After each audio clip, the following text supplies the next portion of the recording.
This is a knee extension mobilization with some traction. So I'm gonna get my a heavy band. I'm gonna put my heel in the band, cross this over my foot. I'm gonna get a little roller here at home. That could be a pillow, whatever you have, just to elevate.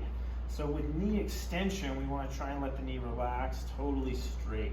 So we might just hang out here in traction if this is comfortable for 3 to 5 minutes. And then before I release, we're gonna do what's called a quad set. So I'm just gonna bend the knee a little bit, and then I'm gonna squeeze the quad, try to get the knee all the way straight, and pull the toes back to me. Relax, squeeze here. I'm trying to really feel that quad and pull the toes back. That can help get the knee totally straight.